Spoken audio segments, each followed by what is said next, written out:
Esse é um dos casos mais revoltantes do nosso país e que mesmo depois de 30 anos ainda causa indignação e comoção nacional. Olá, senhoras e senhores, tudo bem com vocês? Eu espero muito que sim. Se acheguem mais que vai começar a Quarta Criminal por aqui. Se você ainda não me conhece, prazer, me chamo Débora Ferreira. Já deixa o like agora no início do vídeo, tá? Que me ajuda bastante. Se inscreva se você não for inscrito. Aproveita e ativa o sininho, porque o YouTube tá com uma grande dificuldade em notificar e avisar vocês, né? Entregar o conteúdo pra vocês. Me segue também lá no Instagram, que eu sempre aviso quando sai conteúdo novo. E também levo mini casos que vocês amam. É isso, avisos dados. Vamos para o caso de hoje. Daniela Ferrante Pérez Gazola nasceu no dia 11 de agosto de 1970, no Rio de Janeiro. Ela é a primeira filha da escritora Glória Pérez e do empresário Luiz Carlos Salpiquet Pérez. O casal teve mais 2 filhos,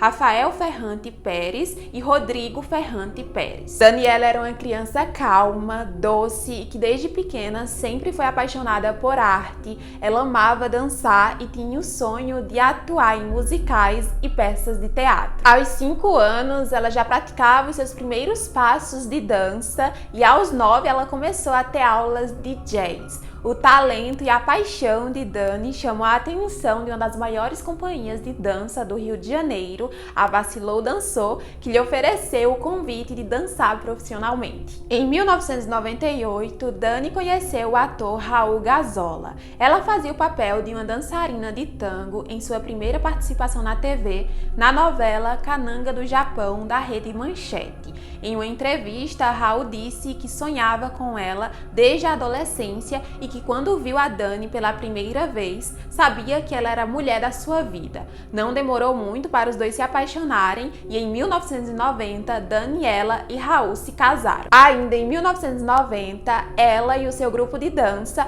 foram chamados pela Rede Globo para serem dançarinos na novela Barriga de Aluguel, que foi escrita pela mãe da atriz Glória Pérez. Nessa mesma novela, ela fez um teste individual e passou, conseguindo a sua primeira personagem na TV. O talento e a simpatia de Dani chamava muita atenção do público e a personagem dela foi ganhando cada vez mais espaço na novela. O talento dela foi notado pelo diretor Denis Carvalho, que lhe convidou para estrear na novela O Dono do Mundo para interpretar Yara, a irmã da protagonista, vivida por Glória Pires. Daniela não parava de crescer e conquistar o coração do público e em 1992 a atriz foi chamada para dar vida à personagem Yasmin, a irmã da protagonista na novela De Corpo e Alma, a sua primeira novela no horário nobre da TV. Daniela estava realizando os seus sonhos, ela estava crescendo cada vez mais como atriz e dançarina, estava casada com o amor da sua vida e planejando ter muitos filhos. 1992 era um ano de realizações tanto para Dani quanto para toda a sua família.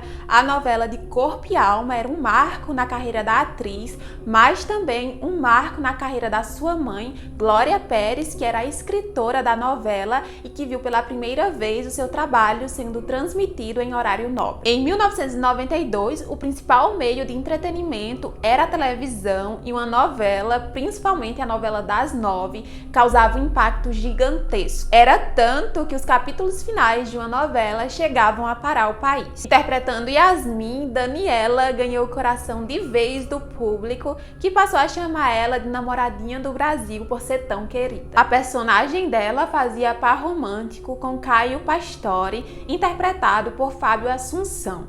Além dele, também tinha outro personagem, o Bira, interpretado por Guilherme de Pádua, que na trama também vivia um romance com Yasmin, mas que não ficaria com ela no final da novela. Quando o personagem Bira se aproximou da personagem Yasmin na novela, o ator Guilherme de Pádua ficou muito conhecido. Ele começou a aparecer em capas de revistas e ganhou muitos fãs, ou seja, o cara estava ganhando espaço nos holofotes. No dia 28 de dezembro de 1992, Dani e Raul acordaram, tomaram um café juntos e foram trabalhar.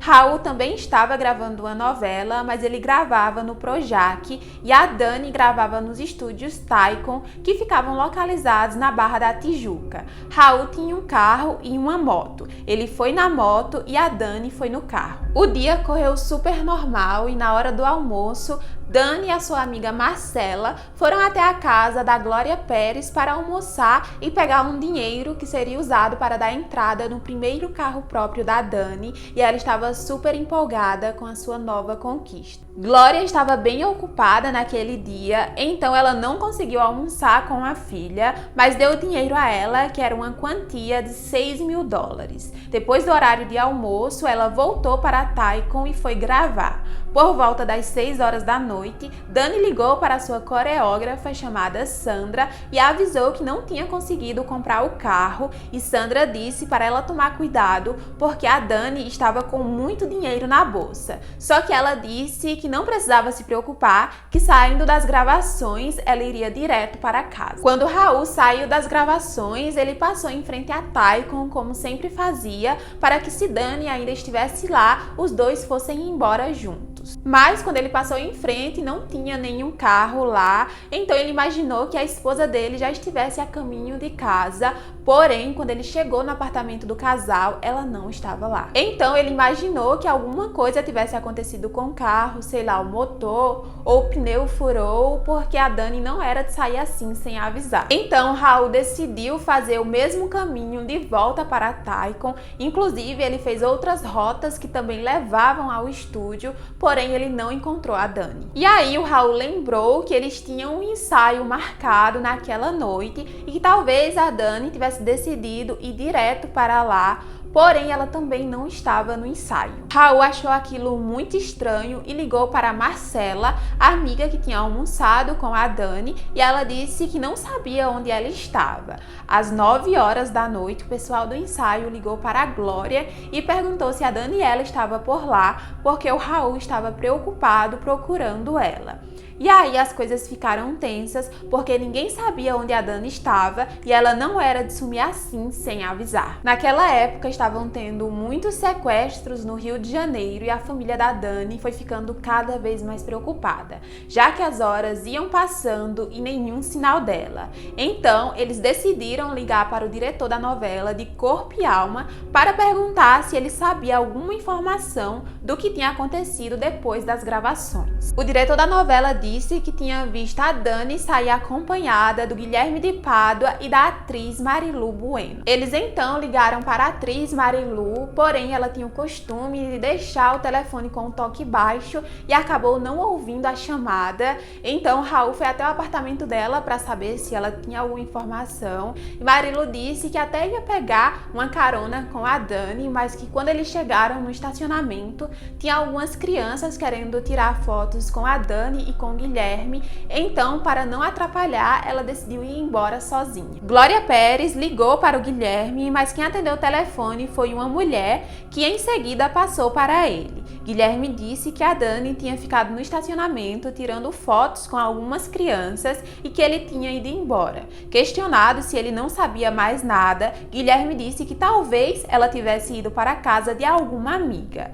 Mas Glória achou aquele detalhe muito estranho porque ele não deixou claro como sabia disso, se a Dani tinha dito isso ou se ele estava apenas supondo. Enquanto a família estava procurando a Dani, chegou a informação na delegacia de que tinha um carro abandonado no Recreio dos Bandeirantes, próximo ao condomínio Rio Mar. Aquela área era extremamente deserta, escura e recentemente tinha acontecido um assalto por ali, então era um local extremamente perigoso. Um dos moradores do condomínio era o advogado Hugo da Silveira, que estava indo para a casa da filha com os 2 netos quando viu 2 carros parados sem ninguém dentro. Ele achou aquilo muito estranho, então decidiu fazer a volta e anotar as placas dos carros, que eram um Escort e um Santana, e foi nessa hora que ele viu 2 pessoas e uma delas era uma mulher. Porém, quando o primeiro policial chegou no local, ele só encontrou um carro e esse carro era o que a Dani estava dirigindo naquele dia. Para não ficar exposto, ele decidiu descer no mato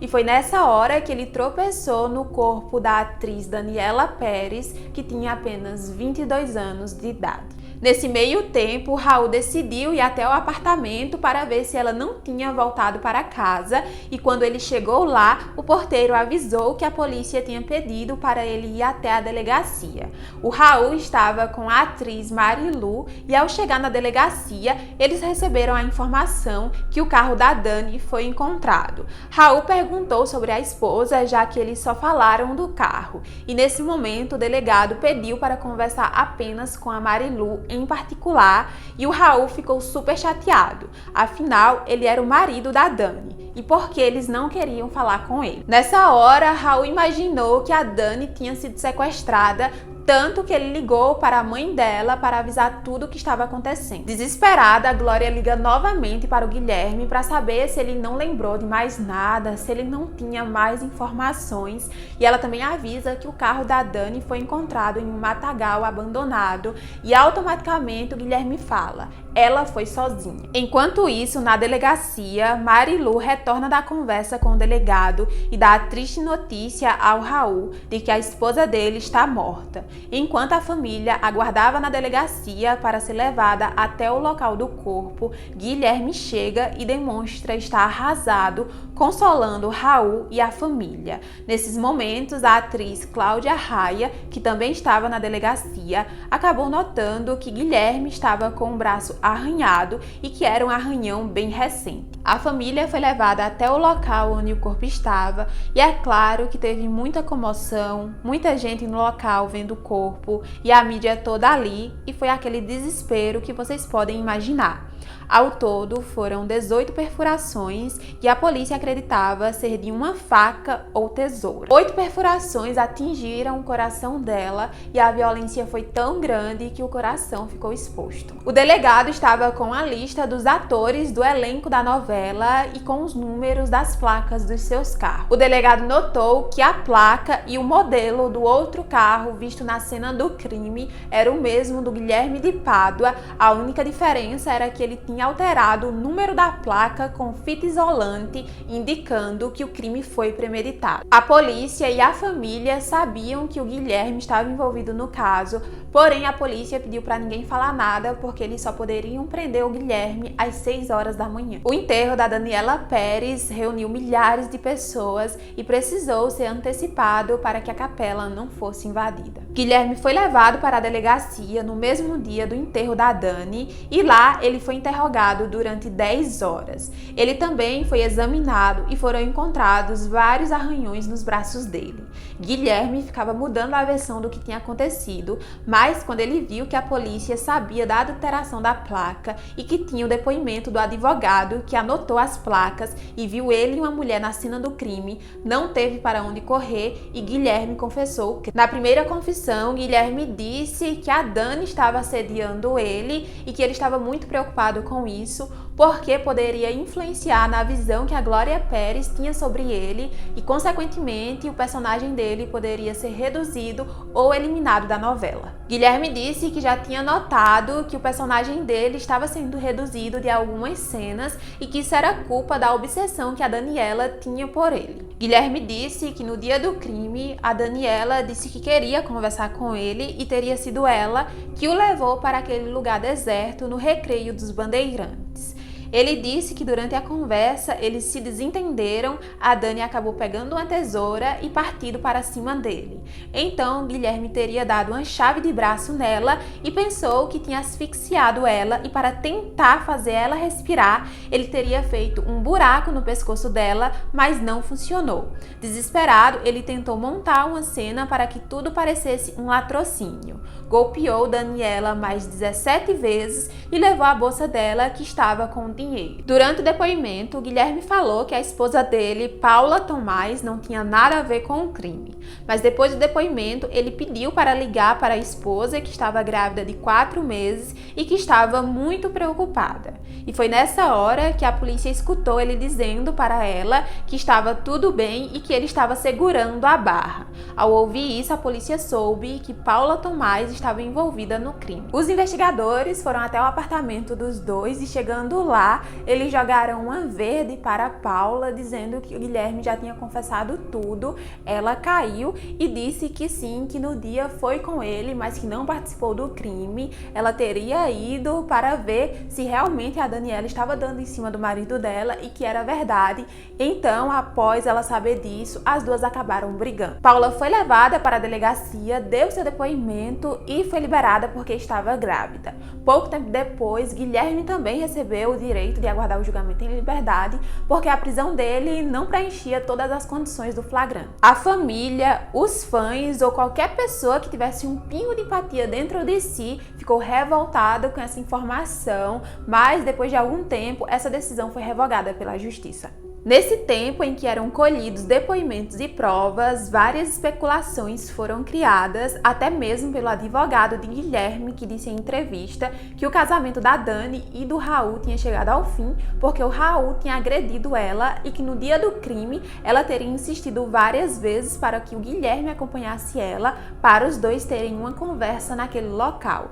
Esse era o discurso do advogado dele na imprensa.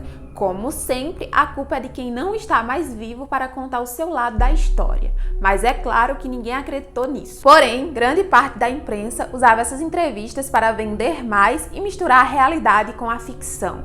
As capas das revistas e jornais que noticiaram o crime usavam fotos da Yasmin e do Bira e isso acabou confundindo as pessoas, fazendo elas acreditarem que eles poderiam ter se envolvido, porque era exatamente isso o que o advogado dele queria. Mas as pessoas que trabalhavam com ela, que estavam diariamente com o Guilherme e a Daniela, desmentiram todas essas informações que não tinham cabimento. Os colegas de trabalho dos dois disseram que na verdade era o contrário. O Guilherme, que ficava procurando a Daniela toda hora para conversar, tentava chamar a atenção dela de todas as formas para conversar e reclamar do seu casamento com a Paula. Esse assédio era tanto que a Dani evitava ficar sozinha com o Guilherme porque ela não aguentava mais tanta insistência dele em ficar perto dela. E por mais que ela se sentisse extremamente desconfortável com o Guilherme, ela nunca chegou a comentar com a Glória Pérez porque ela não queria prejudicar ele no trabalho. A polícia descobriu que no dia do crime, a Dani parou para abastecer em um posto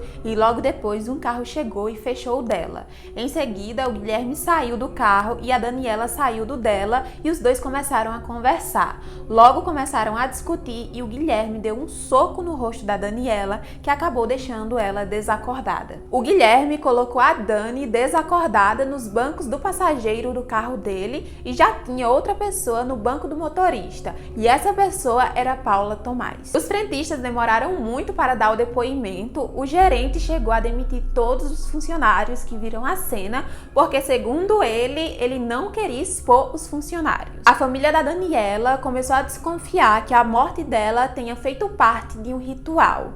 E por que eles levantaram essa hipótese? Bem, a Daniela foi encontrada em um círculo queimado. Ela estava ao pé de uma árvore e, segundo especialistas, todo sacrifício humano é feito ao pé de uma árvore. A data do crime foi na última segunda-feira do ano, em noite de lua cheia. Uma mecha do cabelo da Dani foi cortado e a aliança dela tinha sumido. O primeiro golpe desferido contra ela foi na traqueia e, segundo especialistas, o primeiro golpe de um sacrifício é sempre na traqueia. A causa da morte foi anemia aguda, porém não foi encontrado nenhuma gota de sangue na cena do crime. A perícia revelou que provavelmente a arma do crime foi um punhal e, novamente, as armas mais usadas em rituais são punhais. A arma do crime nunca foi encontrada. Tudo isso e muito mais fez a família da Dani acreditar que a morte dela fez parte de um ritual. Outra coisa bem estranha era que o casal tinha feito um pacto e esse pacto tinha sido selado com tatuagens em suas genitálias. Detalhe, essas tatuagens foram feitas 10 dias antes do crime. Enquanto estava preso, Guilherme parecia estar super feliz com a atenção que estava recebendo da imprensa. Ele recebia dezenas de cartas todos os dias e todos os olhos estavam finalmente voltados apenas para ele. O direito da Paula a aguardar o julgamento em liberdade também foi revogado, mas dentro da prisão ela tinha vários privilégios. Enquanto os dois estavam aguardando o julgamento, eles mudaram a versão do crime dezenas de vezes e não demorou muito para um jogar a culpa no outro. Guilherme também começou a falar que tinha provas que ele e a Dani tinham um caso e ele chegou a escrever um livro na cadeia dizendo que esse livro iria revelar várias bombas. Mas Glória Pérez e a família da Dani conseguiram evitar que o livro fosse publicado. Mas o livro não tinha nada demais e falava mais sobre ele, da personalidade dele e só provava o quanto ele era problemático e doente por atenção e fama. A psiquiatra Ana Beatriz Barbosa disse que Guilherme tinha todas as características de um psicopata. Guilherme de Pádua e Paula Tomás foram acusados de homicídio qualificado por motivo torpe. O procedimento adotado foi o tribunal do júri e o casal se separou pouco tempo depois do nascimento do filho. O julgamento do Guilherme aconteceu em janeiro de 1997. Durante o interrogatório, ele parecia que estava gravando uma cena de novela super dramático. Guilherme falou que na noite do crime foi se encontrar com a Daniela e que a Paula estava escondida no carro. Depois de uma discussão, ele queria ir embora, mas a Dani não deixou e então Paula Tomás saiu do carro e as duas começaram a brigar. Segundo Guilherme, ele tentou defender a esposa e deu a chave de braço na Dani, que desmaiou, e em seguida Paula golpeou ela com a arma do crime.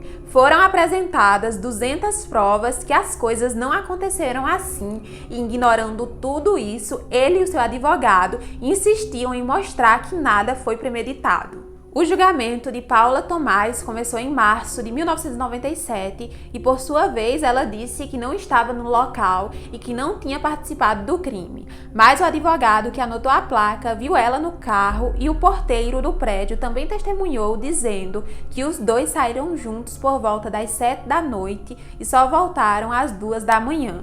Então, tinham várias evidências e provas de que ela estava sim com o Guilherme e que participou do crime. No dia 15 de janeiro de 1997, Guilherme de Pádua foi condenado a 19 anos de prisão, mas ele já tinha cumprido 4 anos. Paula Tomás foi condenada a 18 anos e 6 meses de prisão porque ela era menor de 18 anos quando cometeu o crime. Paula conseguiu reduzir a pena dela para 15 anos de prisão. Em novembro de 1999, depois de cumprir apenas 7 anos em regime fechado, ela conseguiu sair da prisão por bom comportamento. Em outubro de 1999, Guilherme de Pádua também ganhou a liberdade após cumprir apenas 6 anos e 9 meses da pena. Fora da prisão, ele se tornou pastor, se casou novamente e continuou dando entrevista a respeito do crime. Antes do caso da Daniela Pérez, o homicídio doloso não era considerado um crime hediondo e, portanto, o tratamento dado ao autor desse delito não seria tão rígido como deveria ser. Para evitar isso, Glória Pérez liberou um movimento que defendia a inclusão do homicídio qualificado no rol dos crimes hediondos, conseguindo, em 1994, 1,3 milhão de assinaturas em todo o país para aprovação de um projeto de lei nesse sentido. Glória Pérez conseguiu que o projeto de lei chegasse às mãos do então presidente da República, Itamar Franco, que sancionou a lei que incluiu o homicídio qualificado no rol dos crimes hediondos. Mas, infelizmente, essa modificação não interferiu na pena do Guilherme e da Paula por se tratar de uma nova lei e não poder retroagir. Não consigo imaginar a dor, a revolta e a indignação da Glória Pérez, do Raul Gazola e de toda a família da Daniela ao ver os assassinos da pessoa que eles amavam tanto ganhando a liberdade depois de cumprir poucos anos de uma pena que já tinha sido branca. Mas se a lei dos homens não é justa, a de Deus é, e Guilherme de Pádua, assassino da atriz Daniela Pérez, de apenas 25 anos, morreu no dia 6 de novembro de 2022. Ele teve um infarto fulminante aos 53 anos de idade. Foi lançado pela HBO Max o documentário Pacto Brutal e nele é contado todos os detalhes do assassinato da Daniela Pérez. O documentário tem 5 partes e traz todos os depoimentos, fotos, julgamentos e entrevistas com Glória Pérez, Raul Gazola e com várias testemunhas do julgamento. É uma produção longa, intensa e emocionante. Inclusive, a pesquisa desse vídeo foi feita com base nesse documentário. E esse foi o caso de hoje. Não esqueçam de deixar o like, coloca um comentário aqui embaixo para ajudar no engajamento. Compartilhe esse vídeo com colegas, amigos, familiares, tá? E é isso, gente. Se cuidem, não falem com estranhos e até o próximo vídeo. Tchau!